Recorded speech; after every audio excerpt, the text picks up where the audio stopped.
Greetings, readers, and welcome to the second episode of our April 2026 Library News. April has arrived, bringing a true sense of spring. Longer days, blooming flowers, and a little bit of everything when it comes to the weather. One day calls for a light jacket, the next feels like pure sunshine, which can only mean one thing: spring is in full swing. As the seasons come to life, it's the perfect time to discover something new. In today's episode, we're jumping into our Dlist celebrating National Library Week. Leland's back with a tech tip about keyboards, and Leslie is this month's staff spotlight. Grab a cozy spot, maybe a snack, and let's dive into today's lineup. And now for this month's Dlist, celebrating National Library Week, where we honor the magic of libraries and the people who protect and share our stories. The Library Book by Susan Orlean, DB 92869. The author reopens the unsolved mystery of the most catastrophic library fire in U.S. history. On April 29, 1986, fire broke out at the Los Angeles Public Library and destroyed or damaged more than 1 million books. Examines the evolution of public libraries while celebrating their values in society. The Personal Librarian by Marie Benedict, DB 103929.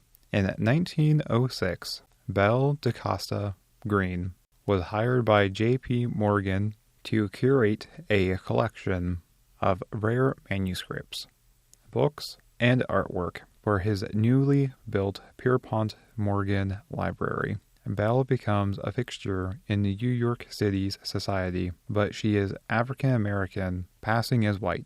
The Midnight Library by Matt Haig, DB 100906. After she attempts suicide, Nora wakes up in a mysterious library. The shelves are full of books, each the stories of another reality. One tells the story of your life as it is, along with other books for the other lives that you could have lived. The Library of the Unwritten by A.J. Hackworth, DB 96922. Claire is head librarian of the Unwritten wing of Hell's Library, where stories unfinished by their authors reside. When a hero escapes from his book and goes in search of his author, Claire must capture him with the help of her assistant, Bevity and Demon Courier Leto. The Paris Library by Janet Skeslian Charles, DB 102251. Paris, 1939. Young and ambitious, Odile Sochet has it all: her handsome police officer, beau, and a dream job at the American Library in Paris. When the Nazis march into Paris, Odile stands to lose everything she holds dear, including her beloved library. The Library of Legends by Janie Chang, DB 102830. 1937, when the city of Nanjing is bombed by the Japanese, 19-year-old Hulian is ordered to flee with her university community. They form a convoy to walk 1,000 miles to safety. Liane and her fellow students are also entrusted with a priceless treasure, the Library of Legends. The Library at Mount Char by Scott Hawkins, DB 82679. Carolyn and a few others were brought as children to an unusual library that exists outside of time. There, they acquired various special abilities. When the godlike figure they call Father disappears from the library, Carolyn and her siblings search for him. The Stranger in the Library by Eva Gates, DB 125525. When a reproduction of a famous painting is stolen from a traveling show of Impressionist art, librarian Lucy is painted into a corner when a murder occurs, while Louise Jane is captivated by handsome art dealer who might be the killer and the person threatening to break her heart. The Book Lover's Library by Madeline Martin, DB 124108.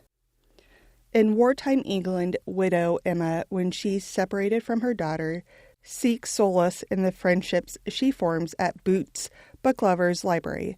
But when the blitz intensifies, she fights to reunite with her daughter, learning to depend on her community and the power of literature to find hope in the darkest of times. Dewey, the small-town library cat who touched the world, by Vicki Myron, DB 72898. Spencer, Iowa. Public Library Director Vicki Myron describes finding a kitten in the book drop in 1988. Named Dewey Read More Books by library staff, the feline becomes an increasingly famous mascot over the next 19 years. Myron also discusses her divorce, single parenthood, breast cancer scare, and love of librarianship.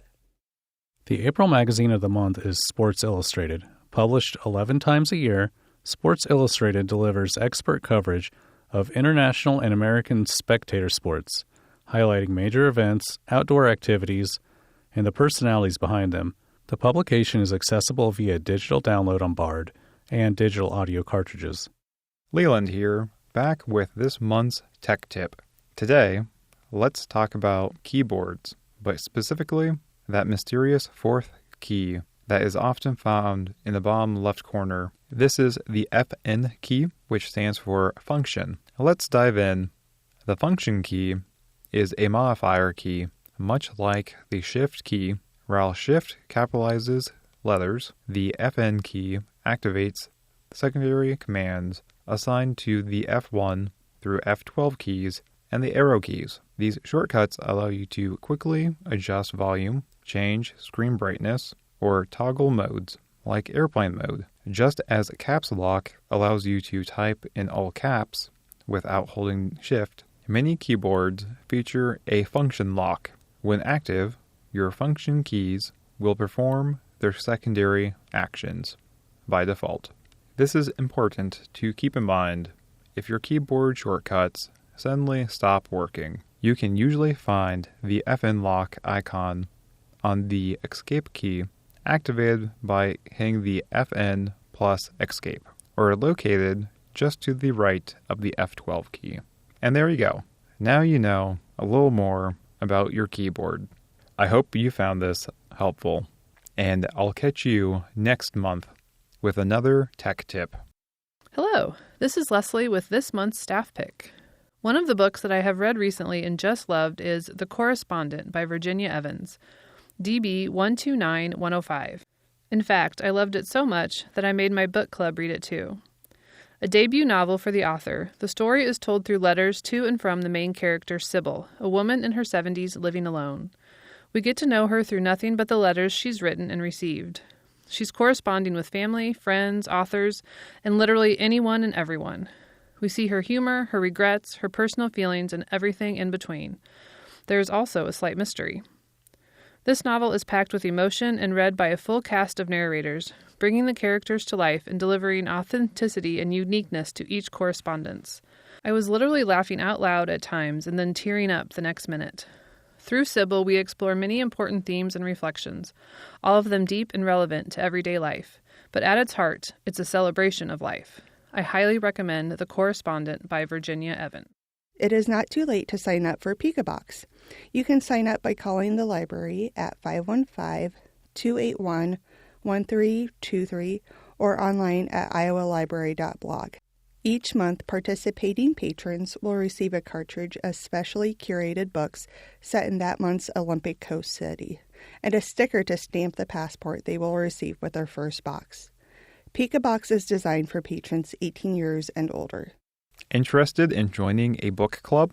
We offer several options for all ages and reading styles, including the Tuesday Book Club, Thursday Book Club, No Book Book Club, and Beyond the Book, Teen Book Club. Meeting times vary, and all groups are accessible by conference call. For schedules and more details, contact the library for more information. No matter your age or your interest, there's a book club waiting for you. And don't forget about all of our wonderful youth programs: Crafting Your Story, Beyond the Book Teen Book Club, Makerspace Mondays, and Braille Babies. They offer flexibility, learning opportunities, and social connection. all from the comfort of home. Contact an East Bean Youth Services librarian or the library for more information on these programs. Volunteers for the Iowa Library for the Blind save the date.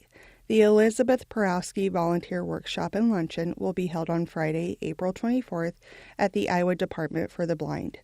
We are excited to recognize all the wonderful volunteers and the hard work they have done in the past year. The library will be once again part of the Des Moines Book Festival.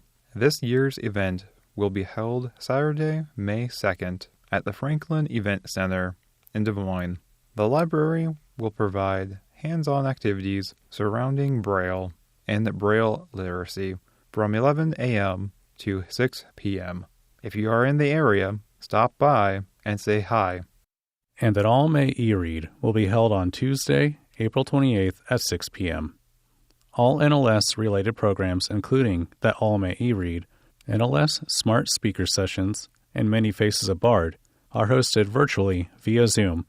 While specific topics for upcoming sessions are still being finalized, you can find the latest updates and schedule announcements on our blog at iowalibrary.blog or visit the National NLS website at www.loc.gov/NLS. Please don't hesitate to contact the library with any questions or comments at 515-281-1323 or by email at library@blind.state.ia.us. The library is open Monday through Friday, 8 a.m. to 4:30 p.m. Happy reading!